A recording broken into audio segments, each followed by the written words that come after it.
Hello, hello, hello. Hey, y'all out there. How are y'all today? I am your host, Takesha, and I am back with another podcast. Tonight, we will be discussing not just babysitting, but the real work behind early educators. Okay? Because it's not just babysitting. We're not just sitting down, babysitting, just letting kids play all day, not doing anything. So we are at 7:04. I know I'm a little bit late. Um, we can start in a couple of minutes. Let's see if anybody gonna chime in. That will be great. If not, we are going to keep it going. Okay. And shout out to the replay gang. Welcome, welcome. You guys already know what to do when you come in the building.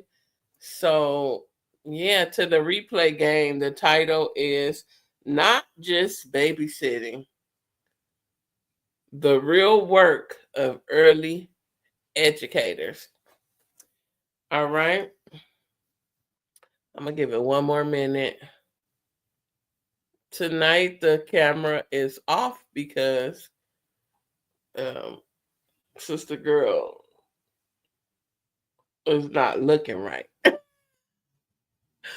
But yeah, I didn't want to, I didn't want to get all dressed up. So sometimes it be like that. You just want to sit and lounge and, might just be your underclothes and your bra. But anywho, too much information. We're going to get started because I don't want to hold you guys long and I don't want to be long myself. So again, welcome to the Informed Voice Podcast. I am your host. Welcome back, everybody. This is Takesha. I want you guys to, especially for my educators, okay? I want y'all to know that tonight we're going to talk about a phrase that gets thrown away or thrown around way too often. It's just babysitting. That's what they say. But if you ever work in a preschool setting, a child care center, or an early learning environment, you know it is so much more than that. It's not just babysitting. So we're going to dive into the real work, the unseen labor, and the true value of what we do every single day. So I want to shed a light on this depth, skill, and value of early childhood educators, okay, of the work that we do. So I'm going to break down the stereotype that caring for young children is not just babysitting, okay?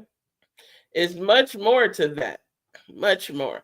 So the main talking point is we're going to define the difference, defining the difference between what is babysitting, what is early childhood education, and how are they different? So let's dive into it. What is babysitting? I would say babysitting is generally what? It's generally like short term, temporary supervision of children. What else? Babysitting is focused on keeping kids safe and entertained. What is babysitting? Typically provided by someone without formal training, like a teen, neighbor, or family member. What is babysitting? Involves basic care, feeding, diapering, playing, watching TV, and keeping them out of harm's way. Okay? So the goal for that is to watch over children while the parent guardian is away. So what is early childhood education, ECE, early childhood education. What is it? What do it look like? How can we refer to that? So, early childhood education is structured. You guys, you might hear the airplane go by. Hopefully, I don't lose my signal too bad because over here, we kind of like 15, 12 minutes away from the airport. So these airplanes be getting on my nerves. Okay. So what is ECE, early childhood education? It's structured, it's being an intentional teacher for children 0 to 8, grounded in child development research, the best practices, includes trained professionals, okay, often with degrees and certifications. It involves curriculum planning, learning objectives, developmental assessment, and nurturing social emotional growth. So the goal for that is to educate, develop, and prepare young children for what? A lifelong learning and what? Social success, right? So let's see, how are they different? So babysitting is temporary care, no curriculum, entertainment and safety, no formal training required, reactive supervision behavior, and often seen as a side job. Now, what's the difference from early education? Early childhood education, ECE, is ongoing structured learning, lesson plans and activity, cognitive, emotional, and physical development, fine motor. What else? Oh, we said cognitive, emotional, physical. Yeah, physical is with um physical. Fine motor is with physical as well. On the other one is art reg, attention maintenance, self comforting. That's another one. Require certification or degrees, proactive guiding growth and learning, and considered a profession. So I'm gonna just sum it up. Babysitting is what? Babysitting is care. Early childhood education is a curriculum based caregiving with purpose. So early educators aren't just watching children, they're shaping futures. And that's really what we're doing because most parents think that, oh, y'all just, like they say, babysitting, y'all just let them play, y'all just watch them, feed them, change their diaper. No, it's more to that. You learn through play. So here are some of my talking points. What are some of the common misconceptions people have about preschool teachers? What are they? Huh?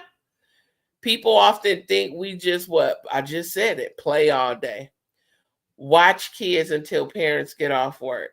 There's a belief that early childhood education is easy compared to teaching older students.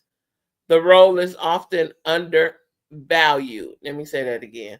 The role is often, not is often, much often undervalued because it doesn't come with the same what prestige as K through 12 or college level teaching. Okay, so here is a little truth check.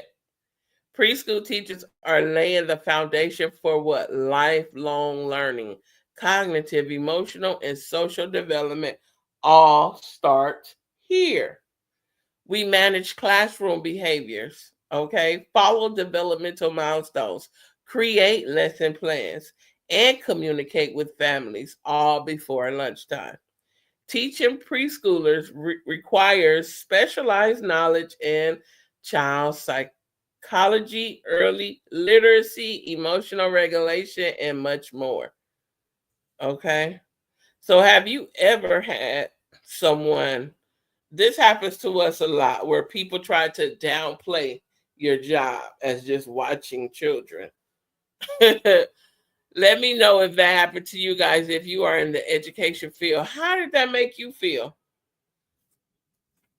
For me, just a reflection, a personal reflection, I would say encourage educators to share a moment where they felt unseen or underestimated, and then how they responded or educated others. Okay, here's a couple of bullet points. Share an experience that hurt, frustrated, or motivated you. Explain why the term just watching kids is dismissive. It ignores the planning, skills, training, and heart that go into the job because it's a lot. We as educators, we play multiple roles. Do you hear me? Multiple roles. Do we get paid for all of them? Hell no. No, we don't. And that's not cool. So I invite you guys or even your parents to call or to write about, yeah, to call or to write about what you used to think and how their views have changed. Okay. So make sure y'all comment me a message with your own experiences. It can be now in the live, or it can be once the live is over. Okay. So moving right along, the next one we have here is the real responsibilities of educators. What are, chime in, welcome in to the one person that's in here. Chime on in. Don't be afraid to chime in. Let's have an open-ended conversation. Let's talk about the topic that I'm talking about. Anyway, welcome. I appreciate you for being here. Make sure you like it. If you are not family to the channel, make sure you become family so that you will always get whatever I bring to this platform. I have multiple platforms, by the way. So my second one is the real responsibilities of early educators, planning developmental appropriate activities.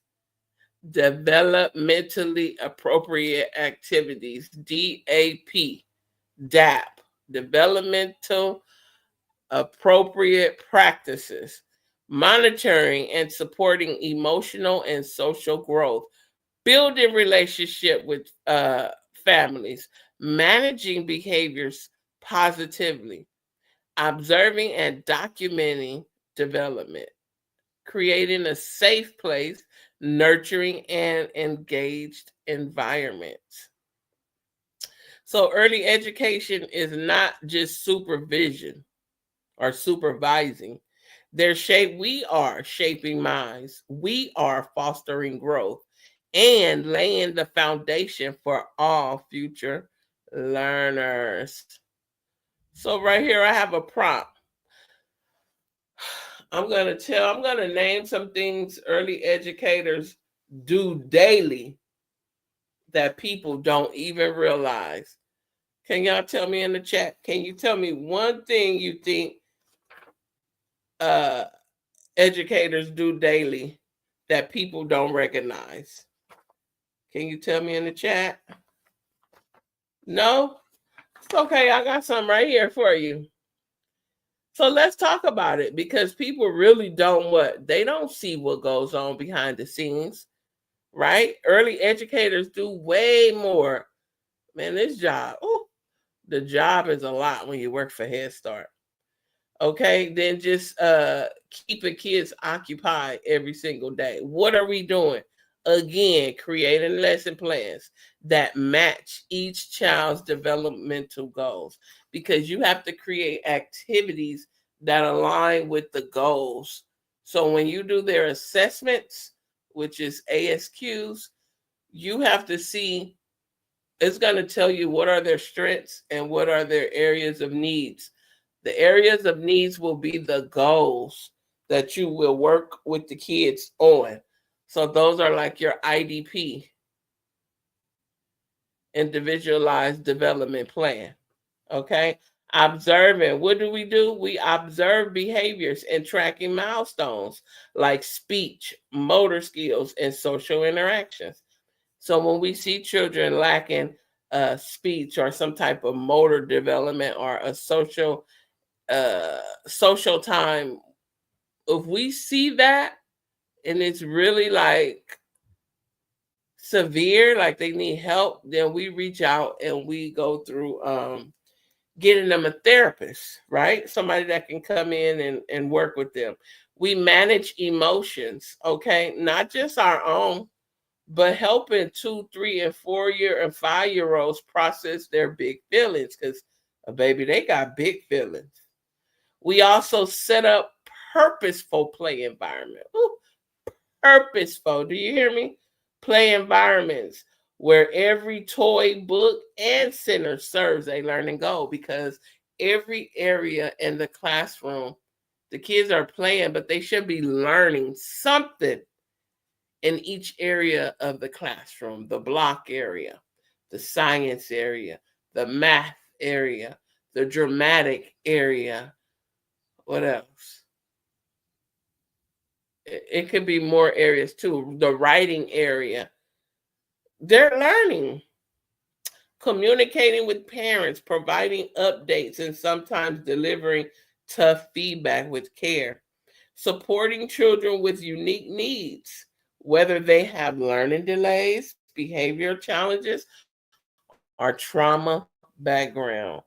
Working with Head Start, a lot of our kids have trauma. It's very intense. Teaching life skills like how to wash hands, do that daily.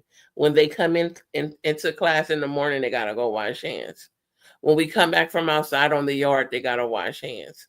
After we wipe their noses, wipe up, throw up, even though we got gloves on, we still gotta go wash our hands before they eat, wash hands after they eat, wash hands. That's 3 times a day: breakfast, lunch, and snack. Okay, teaching life skills like how, okay, wash hands, how to share toys. We teach them how to take turns. That is so big because some kids need to learn that it's called taking turns. That's why I say take a turn. So they need to understand you have to wait a little bit before you can just try to get that toy from another child. Or you have to put your hand out, open your palm, put your palm up, hold your hand out, and maybe that child might give it to you. I've seen that in the classroom. Even though they didn't want to share, but when they held their hand out, the child actually gave it to them. We are also modeling behavior constantly, showing kindness, patience, and respect every minute of the day. And let's not even forget, I just said it, we clean, sanitize, and organize between every activity. And while staying positive, all while staying positive and engaged. So, again, it's not just babysitting. We're building brains. What else we're doing? Y'all let me know what else we're doing in the comments. We're shaping social skills.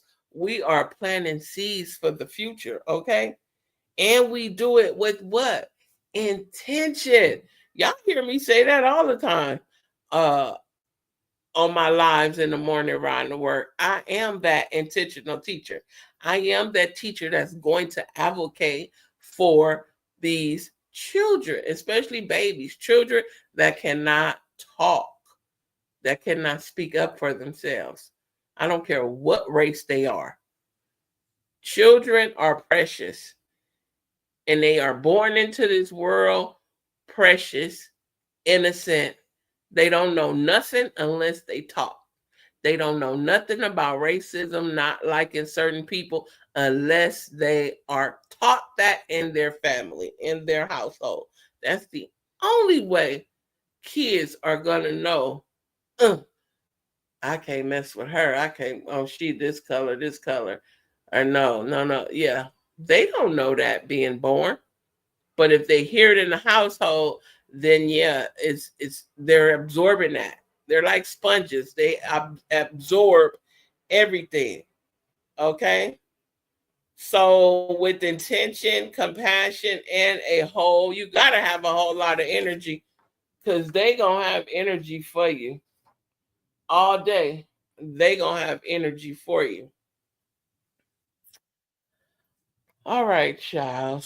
So moving right along, I appreciate the one person in here.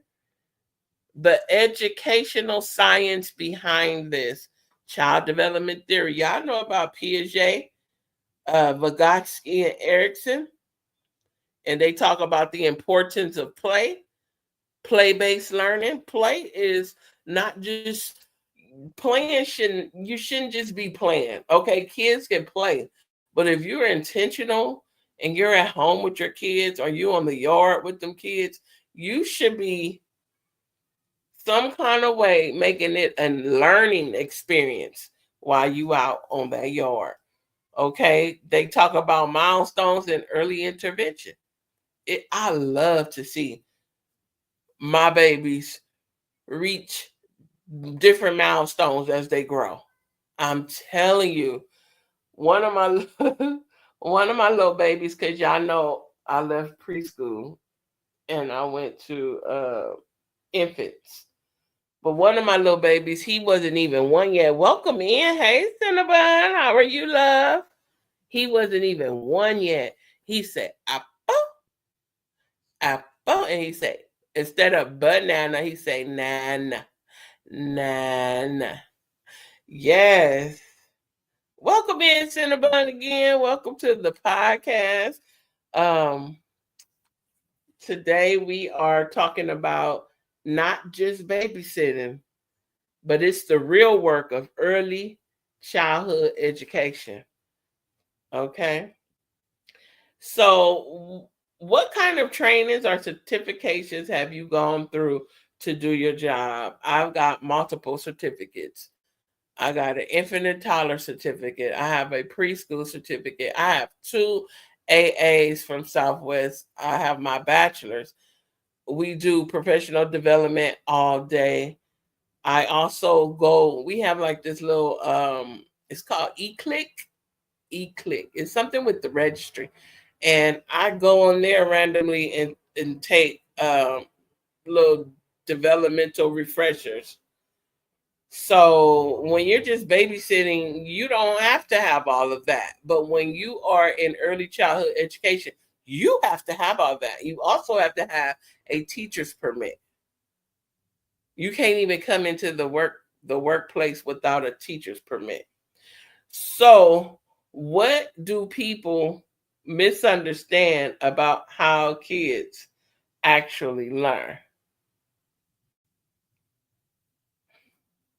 Y'all let me know in the comments. What do people misunderstand about how kids actually learn? What do they misunderstand?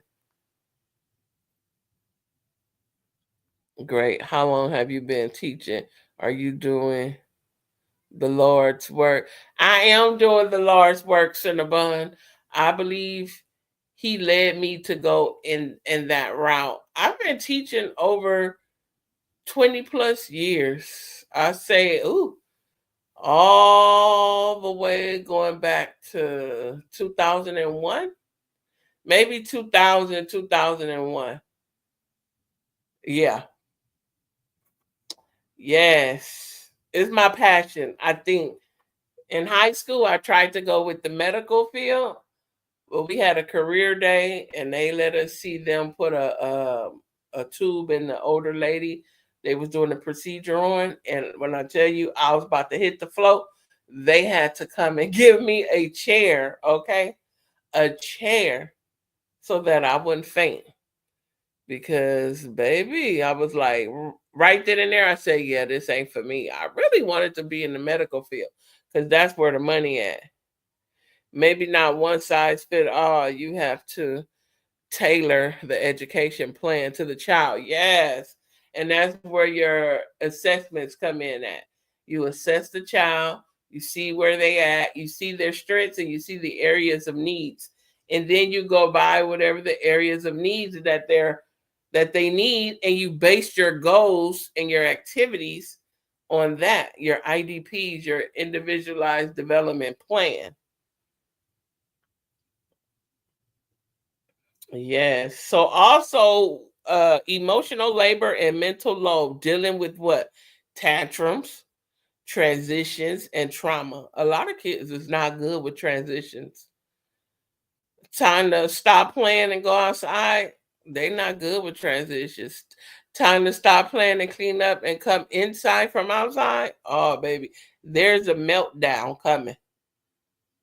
Being a caregiver, we play a lot of roles. Therapists, educators, and advocate, often all in one. And I'm gonna tell you, I'm gonna give you this right here. This one child that we had, she was going to toddlers. She was not walking at all. Even when she came in the classroom as the older infant, she was not walking. She wasn't even crawling. She was staying in the same position. You have to pick her up and move her, right? And she should have been crawling, and she really should have been walking. So, being my co-teacher, what we do, we like, you know what? Come, sometimes moms, they kind of like deny services. They deny the services because they feel like they don't want that. Nothing is wrong with their child. It's just a little developmental delay. Hey, Callie. So what we do, we start working with her. We lay her on her back. We moving them legs all different type of ways, like just working them legs out, giving her some leg exercises. And what happened? Before she went to the toddler classroom, she was walking. Now you tell me they should be paying us way more money, especially when you're working with Head Start. Yes. Cinnabon said tantrums, transition, and trauma. Yes. Hey, Kelly. So it's a lot that comes with it, and we're very underpaid. We are so underpaid. So underpaid. It's not funny, but you really have to be strong. You really have to have the love for the kids. Like, you really have to have that type of love for kids to work um in that field, because like I said, we are underpaid, okay, under the ground. So here's another one that I have. How do we take care of ourselves while constantly taking care of others? We got to make sure that we come to work, healthy as possible, very good energy, trying to keep up, to me, with your fruits and vegetables, because you need to be well enough to take care of the kids. Now, that's opposite. The kids come to the school, they come to school sick, so they get us sick, you know? So we have to constantly stay up on the things we need to stay up on so we can't get sick. When the kids are sick in the classroom, maybe we can wear masks like I try to do. Wear the masks. I appreciate the 400 people in the live. Appreciate you. Appreciate you. Thank you for joining the Informed Voice podcast. I am your host, Takesha. And so, my fifth bullet, and this is the last one that I have, is call for respect and recognition. Because most of the time, parents don't respect us. It just depends on your parents. If you build a good relationship with your parents, then yeah, they're going to respect you. But if you don't build good relationships with your parents, they're not going to respect you. You being an education, you being an educator, you know what I'm saying? You being that educator, no matter how the parents come at you with attitude, with saying, oh, you just this, you just, oh, no, I ain't doing nothing. You can give them that same attitude back. You cannot give them that same attitude back, because that's not building your relationship. Regardless of how they come at you, you have to what? Keep it professional. So what do I mean when I say call for respect and recognition? Low wages versus high responsibility. My God, today, let me say that again. Low wages versus high responsibility. Why early education should be treated as a respected profession. Why? Because we do a lot in that role. In that one little role, we do a lot, y'all. And people don't see it. They don't recognize it. Like when we have Teacher Appreciation Day, you might get a few that do it. This year it was so. But and then you have those parents, because Head Start, we serve uh, low poverty area families. They usually put Head Starts in low poverty areas, kind of, sort of. So sometimes parents might not even have nothing to give, might not even have nothing to give. But anyway, nonetheless, you see it on Teacher Appreciation if the parents help their kids teachers, even though they're infants, even though they're newborn to 18 months. In my classroom, we get them as young as 2 months to 18 months. Once they hit 18 months, they go to toddlers. From 18 months to 3-year old. Once they hit 3, they go to preschool.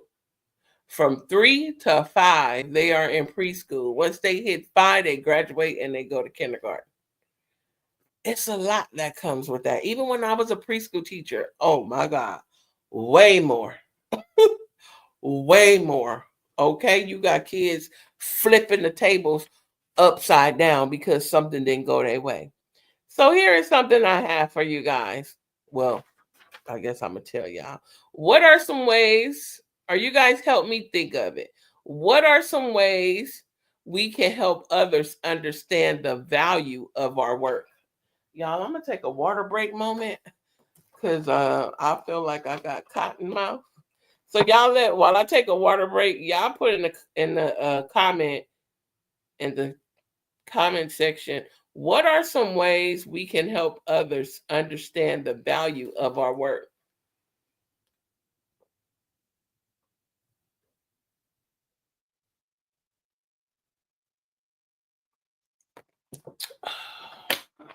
Whew, I needed that, and after I get off of here, y'all, I'm going to go eat because your girl is hungry, and that's probably why I'm feeling like this too. Feel like a little lightheaded a little bit. So anyway, so for that one that I just asked you guys, what are some ways we can help others understand the value of our work? We got to start telling our stories, right? You have to start telling your stories loud and clear. Okay, people need to see the depth of what do, not just the diaper changes and snack times and breakfast and lunch. It's not just about that. Cinnabon says show evidence and data. Exactly. We can educate parents, explain the why behind our methods, whether it's play based learning or positive discipline. We can share real life examples of how children grow under what? Our care. Because they're with us more than they're with their parents. If you really look at it, those kids are with the teachers more than they are with their parents. Excuse me. So again, we can share real life examples of how children grow under our care, stories that show progress, resilience, and emotional development. Okay. Social media is powerful too, sharing daily activities with a caption like, this isn't just play, it's math, language, and teamwork. Yes. Invite families, and that's what we do. It's called family engagement.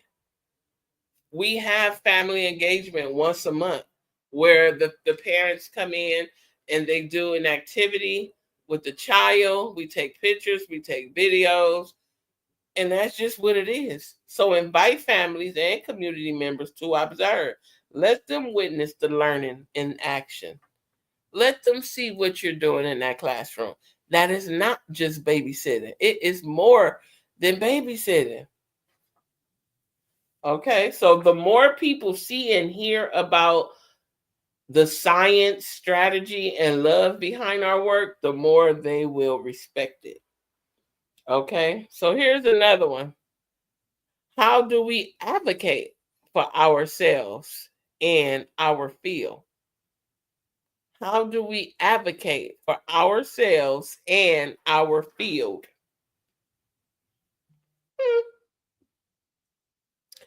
I'm going to just say advocating starts with knowing your worth, right?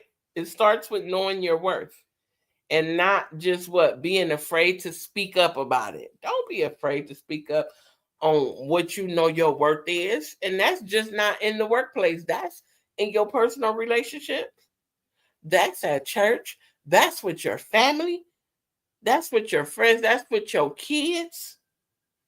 Know your worth. Don't let nobody walk over you.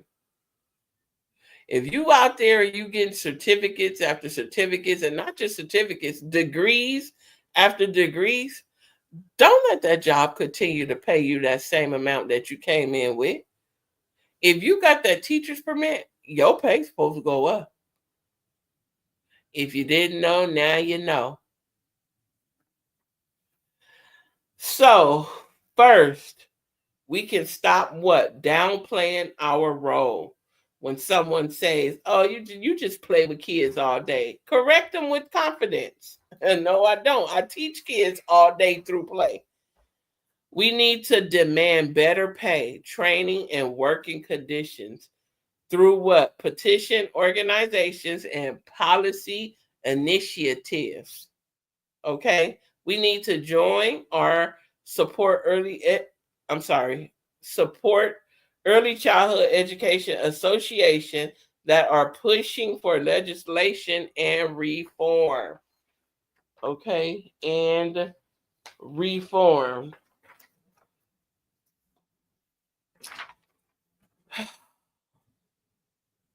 Callie says yes. Cinnabon says correct with confidence. Absolutely. So I want y'all participation in this. Parents, what have you noticed that surprised you about your child's early education? Come on, y'all. We got 400 people in the building. I'm claiming it and I receive it. I declare it. I decree it. So, again, parents, if you're a parent now with kids in school, let me know your answer. If you're a parent but your kids are not in school, what did you do when they were in school? So again, what have you noticed that surprised you about your child's early educators? About your child's early educators. Are you cooking? Okay, okay. What you over there cooking, Callie?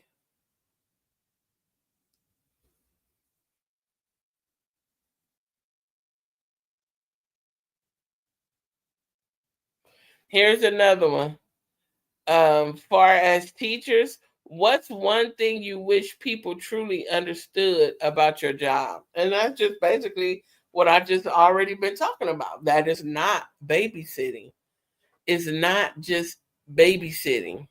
Okay, it's more to babysitting. They are actually learning through play. Ooh, girl, French fries and burgers. Lord have mercy.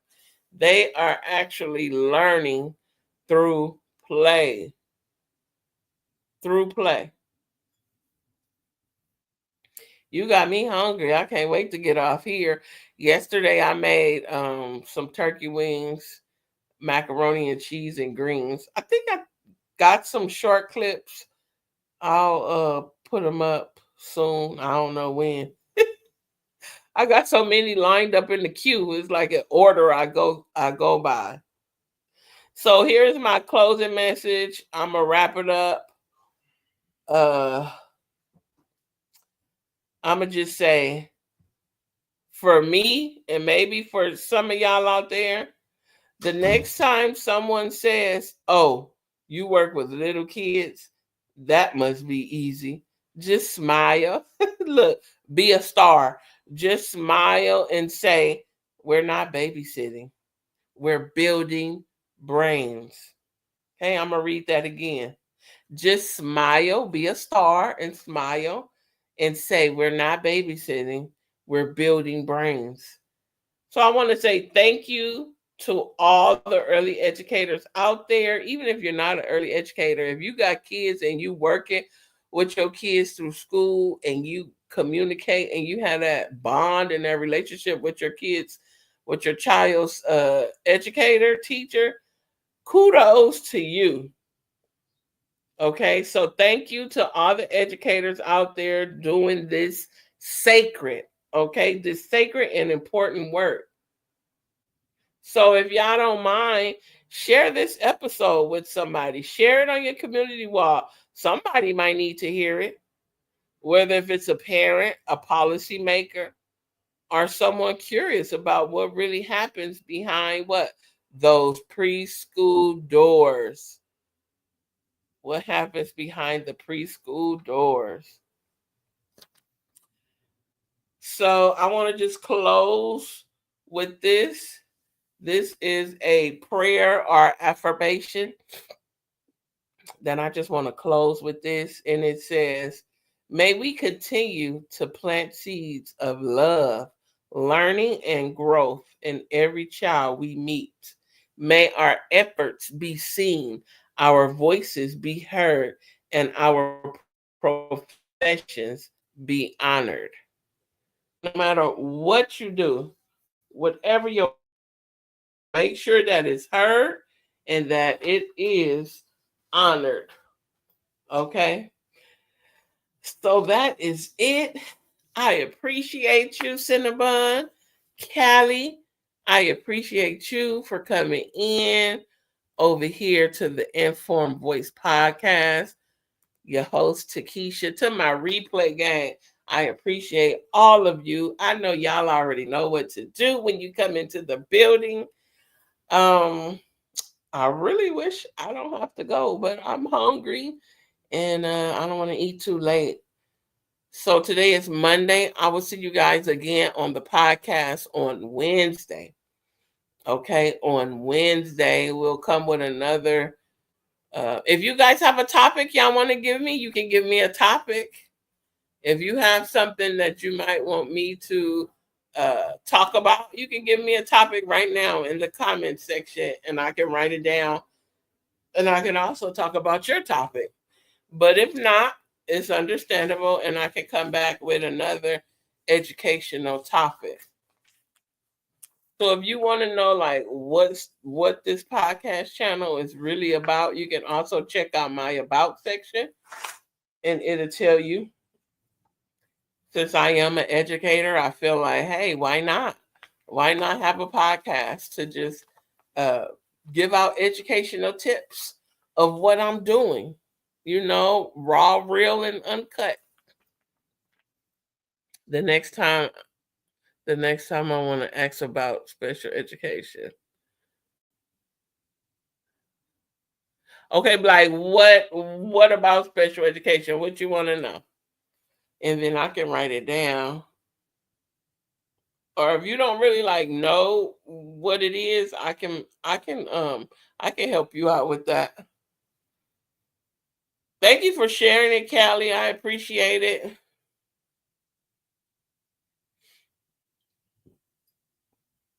I didn't do too bad. I was on here almost 45 minutes. Not too bad. When I was growing up, a lot of people were sit there and they were actually not delayed.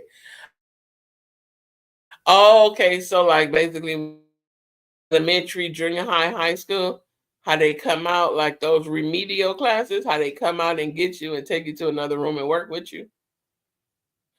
I think you're talking about like remedial classes.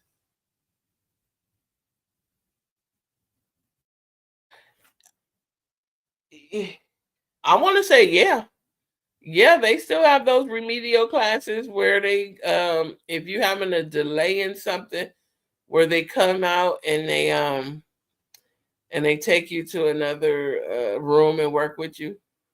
It's like a speech delay, like in my era, speech delays with the kids. The therapist comes and they work with them on the side. But like in elementary, it's like elementary, junior high, anything that you kind of like falling behind on. uh, and not giving like those high, not really high scores, but at least the average score, then yeah, they're gonna work with you.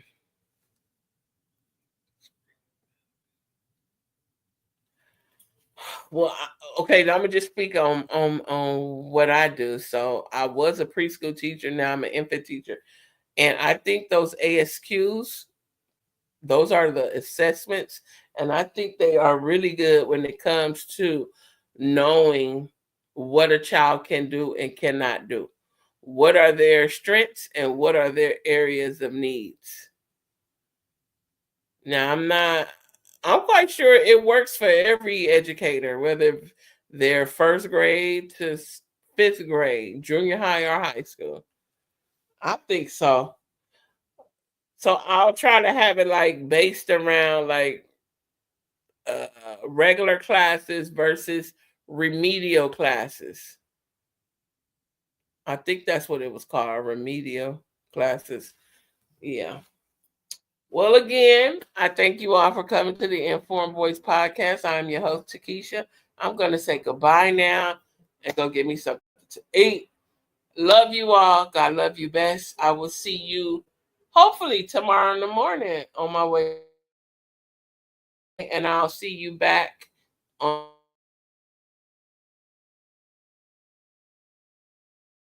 Guys, take care, stay safe, and stay blessed. Bye.